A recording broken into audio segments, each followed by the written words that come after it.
Hello friend brothers, और क्या आप बिलीव कर पाओगे कि आज प्रेजेंट टाइम पे पैलेस्टीनी मुस्लिम्स एक छोटे से एरिया रफा में 10 लाख पैलेस्टीनी पीपल रह रहे हैं। लेकिन अफसोस आज उसी छोटे से एरिया रफा पर इजराइल लगातार एयर स्ट्राइक कर रहा है पैलेस्टीनी लोगों को खत्म करने के लिए। आज कंप्लीट दुनिया एडेड यूएसए भी इजराइल की रफा अटैक के अगेंस्ट, बिकॉज अमेरिका भी वार्न कर रहा है कि अगर इजराइल रफा पर अटैक करता है तो वो इजराइल को वेपन सप्लाई नहीं करेगा। बिकॉज यह बात आपको अच्छे से पता होगा कि आज इजराइल अमेरिका के दम पर ही इतना पावरफुल बना है। इतना प्रेशर पड़ने के बाद भी इजराइल पीछे हटने को तैयार नहीं, और रफा के इस एरिया जहाँ पर 10 लाख फलस्तीनी लोग रह रहे वहाँ पर लगातार एयर स्ट्राइक कर रहा है, जिसमें पता नहीं कितने लोग मारे जा रहे हैं। इजराइल प्राइम मिनिस्टर नेतन्याहू ने तो कसम खा रखी है कि वो रफा को अपने कंट्रोल में करके गाजा को कंट्रोल करने वाले हमास एजेंसीज को जड़ से उखाड़ फेंकेगा। यहाँ पर सबसे मस्ट सीक्रेट बात, क्या सच में अमेरिका इजराइल की मदद करने के लिए मना कर दिया? और अगर सच में ऐसा है तो इजराइल फिर भी इतना ज्यादा कॉन्फिडेंस क्यों है?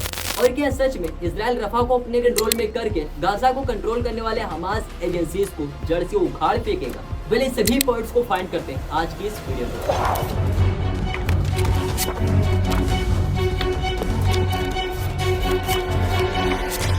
रफा का ये एरिया गाजा का वो हिस्सा है जिस एरिया में आज मैक्सिमम लोग रह रहे हैं। बिकॉज आपको याद होगा 7 अक्टूबर के हमास के अटैक के बाद जैसे जैसे इजराइल गाजा पर अटैक करता गया, वैसे वैसे गाजा में रह रहे लोग रफा की तरफ बढ़ते चले गए। और आज प्रेजेंट टाइम पर यह हालत है कि आज टोटल पॉपुलेशन का 25 लाख में से ओनली 10 लाख रफा के छोटे से हिस्से में रह रहे हैं। यहाँ पर रफा का ये एरिया इजिप्ट से अपना बॉर्डर शेयर करता है, इस बॉर्डर के थ्रू ही पैलेस्टीनी मुस्लिम गाजा के लोगों को मदद पहुंचाई जाती थी। लेकिन अफसोस इजराइल ने रफा के इस एरिया को भी सीज कर दिया, बिकॉज इसलिए पैलेस्टीनी लोगों के लिए भेजी गई मदद पैलेस्टीनी गाजा के लोगों तक पहुंच ही नहीं पा रही। इजराइल का मानना है अगर वो रफा को भी अपने कंट्रोल में ले लेता है तो वो हमास एजेंसीज को जड़ से उखाड़ सकता है, जिसने इजराइल की नींदों को हराम कर रखा है। बिकॉज इसलिए इजराइल अब रफा पर लगातार एयर स्ट्राइक कर रहा है।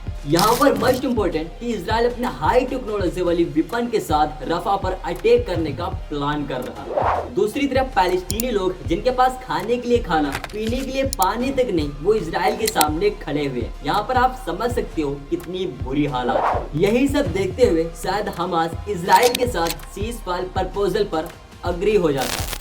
हमास के political bureau head Ismail Haniyeh ने Qatar prime minister Sheikh Mohammed bin Abdulrahman Al Thani और Egypt intelligence minister Abbas Kamel से फोन पर बात करी and ceasefire agreement proposal को एक्सेप्ट किया। फलस्तीनी ग्रुप ने तो अपने ऑफिशियल वेबसाइट पर यह स्टेटमेंट पब्लिश भी कर दिया। Number of Hamas political bureau खली अल हय्या ने बताया ये कंप्लीट सब कुछ 3 फेज में किया जाएगा, जिसमें हर फेज 42 डेज का होगा। पहले फेज में इजराइल और हमास जो एक दूसरे के लोगों को अपने यहाँ कैदी बनाकर रखे हैं, तो यहाँ पर इजराइल पैलेस्टीनी लोगों को छोड़ेंगे और उधर हमास इजरायली सिटीजन को रिहा करेंगे। वो फिर से अपने घर की तरफ वापसी होंगे और पैलेस्टीन के लिए आ रही मदद की भी वापसी होगी, और कुछ जगहों से इजरायली फौज भी अपने यहाँ रिटर्न होगी। ये सब पहले फेज में किया जाएगा और फिर स्टार्टअप होगा सेकंड फेज। इस फेज में गाजा में चल रही कंप्लीट मिलिट्री ऑपरेशन को परमानेंटली बंद करना होगा। इजराइल कंप्लीट गाजा में कहीं पर अटैक नहीं करेगा, कहीं पर भी एयर स्ट्राइक नहीं करेगा। लास्ट एंड 3 फेज में गाजा में जो बिल्डिंग्स डोमिलिश हुई है, घरों को खत्म कर दिया गया, उनका फिर से दोबारा कंस्ट्रक्शन का काम शुरू होगा और फिर से दोबारा घरों को बनाया जाएगा। और इन सभी कंस्ट्रक्शन काम को इजिप्ट, कतर, यूनाइटेड नेशन की एजेंसीज कंट्रोल करेंगी।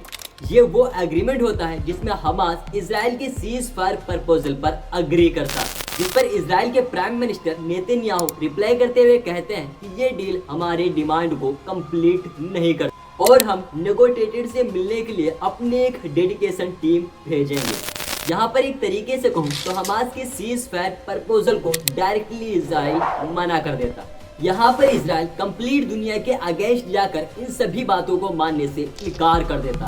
और लगातार रफा में रह रहे पैलेस्टीन लोगों के ऊपर एयर स्ट्राइक करता रहता है। वह इसी बीच यूएसए से एक अपडेट आता है, अमेरिका जो इजराइल को भेज रहे बम के सप्लाई को रोक दिया है, जिसमें 2 के पाउंड्स वाले 1800 बम एंड 500 पाउंड्स वाले 1500 बम थे। अमेरिकन प्रेसिडेंट जो बाइडेन ने फर्स्ट टाइम ये क्लियर करते हुए कहा, अगर बेंजामिन नेतन्याहू रफा पर एक बड़े हमले का ऑर्डर अपने सोल्जर्स को देता है तो अमेरिका उसकी वेपन सप्लाई रोक देगा, जिसके थ्रू इजराइल ने गाजा के सिविलियन पर अटैक किया था। अमेरिका ये पहली बार कह रहा है कि इजराइल हमारी वेपन के थ्रू पैलेस्टीनियन पर अटैक करके उन्हें खत्म कर रहा है। लेकिन यहाँ पर सबसे मोस्ट इम्पोर्टेंट कि अमेरिका का ये वाला सेकुलर वाला चेहरा है, ये सब दिखावे के लिए कर रहा है कि देखो हम ह्यूमन राइट्स के एक ठेकेदार हैं। हमें अफसोस है कि हमारी वेपन्स के थ्रू गाजा में बहुत सारे सिविलियन मारे गए और इसलिए अब हम इजराइल के अगेंस्ट हैं। जबकि दूसरी तरफ अमेरिकन प्रेसिडेंट कह रहे हैं कि हम इजराइल के साथ डटकर खड़े रहेंगे और इजराइल की हमारी मदद यूं ही जारी रहेगी। तो यहाँ पर ये तो क्लियर होता है कि अमेरिका ये सब ढोंग कर रहा है, वो बस इसलिए क्योंकि आज प्रेजेंट टाइम पर इजराइल के अगेंस्ट बहुत सारी कंट्रीज खड़ी है। सो बस इसीलिए अमेरिका भी दिखा रहा है कि हम भी इजराइल के अगेंस्ट हैं। United nation general secretary Antonio Guterres ने कहा है कि रफा पर हमला एक वेरिएबल एस्केलेशन होगा। उन्होंने इजराइल पर असर रखने वाले सभी लोगों से इस वार को रोकने की अपील की। पैलेस्टीनी प्रेसिडेंट मोहम्मद अब्बास ने कहा है कि रफा पर यह हमला पैलेस्टीनी लोगों के लिए अब तक की सबसे बड़ी तबाही होगी। फ्रेंच प्रेसिडेंट मैक्रो ने डायरेक्ट नेतन्याहू को कॉल करके कहा अब गाजा में इजराइल ऑपरेशन बंद होने चाहिए, बिकॉज रफा में हो रहे एयर स्ट्राइक को उन्होंने डायरेक्ट विरोध किया। ऑस्ट्रेलिया, कनाडा, न्यूजीलैंड के प्रधानमंत्री ने मिलकर एक ज्वाइंट स्टेटमेंट जारी किया, जिसमें इन्होंने इजराइल को इस रास्ते पर न जाने की रिक्वेस्ट की। आगे कहते हैं कि इस मिलिट्री ऑपरेशन की वजह से फलस्तीनी लोगों के ऊपर एक बहुत बड़ा इम्पैक्ट पड़ेगा। यमन हौथी के group leader Abdul Malik Houthi ने कहा है कि हमारा हौथी ग्रुप इजराइल को सप्लाई करने वाले किसी भी शिप पर अटैक करेगा। यहाँ पर मोस्ट इम्पोर्टेंट कि आज जहाँ पर कंप्लीट दुनिया एडेड यूएसए भी इजराइल के रफा पर अटैक करने के अगेंस्ट है, वहीं पर इजराइल कंप्लीट दुनिया के अगेंस्ट जाकर अपना स्टेटमेंट दे रहा कि हम पीछे नहीं हटेंगे, हम रफा पर जमीनी हमले के लिए अपने सोल्जर्स को तैयार रखें। इजरायली प्राइम मिनिस्टर नेतन्याहू ने एक कसम खा रखी है कि हम गाजा को कंट्रोल करने वाले हमास एजेंसीज को जड़ से उखाड़ फेंकेंगे। हम पूरी हिम्मत जीत तक लड़ेंगे। साथ सिविलियन के वार जोन से जाने के बाद रफा एरिया पर एक पावरफुल अटैक भी किया जाएगा। आपको याद होगा अमेरिका ने कहा था अगर इजराइल रफा पर अटैक करता है तो वह इजराइल को वेपन सप्लाई बंद कर देगा। अब इजराइल के प्रेसिडेंट बेंजामिन नेतन्याहू इसका रिप्लाई देते हुए एक स्टेटमेंट देते हैं, अमेरिका अपना वेपन सप्लाई नहीं करेगा तो इसका मतलब ये नहीं कि हम पीछे हट जाएंगे। हमें अमेरिका के वेपन्स ना मिलने पर भी हमें कोई फर्क नहीं पड़ेगा। अगर हमें अकेले भी खड़ा रहना पड़े तो हम अकेले ही लड़ेंगे, लेकिन पीछे नहीं हटेंगे। यहाँ पर सैड पार्ट कि इजराइल को कोई फर्क नहीं पड़ता कि अमेरिका इजराइल को वेपन सप्लाई बंद कर देगा। साथ ही कंप्लीट दुनिया इजराइल के अगेंस्ट है, इस बात से भी इजराइल के प्रेसिडेंट नेतन्याहू को कोई फर्क नहीं पड़ता। बस इजराइल किसी भी तरीके से पैलेस्टीनी को खत्म करना चाहता है। बेंजामिन नेतन्याहू के इतने सारे स्टेटमेंट का रिप्लाई देते हुए हमास के ऑफिशियल अबू हुजैरी कहते हैं कि हम ये कंफर्म कर रहे हैं कि रफा में किसी भी तरह का हमला फैसिस्ट ऑक्यूपेशन आर्मी के लिए कोई पिकनिक तो नहीं होगा, बिकॉज हमारी भी आर्मी अपने लोगों की सेफ्टी के लिए और दुश्मन को हराने के लिए तैयार है।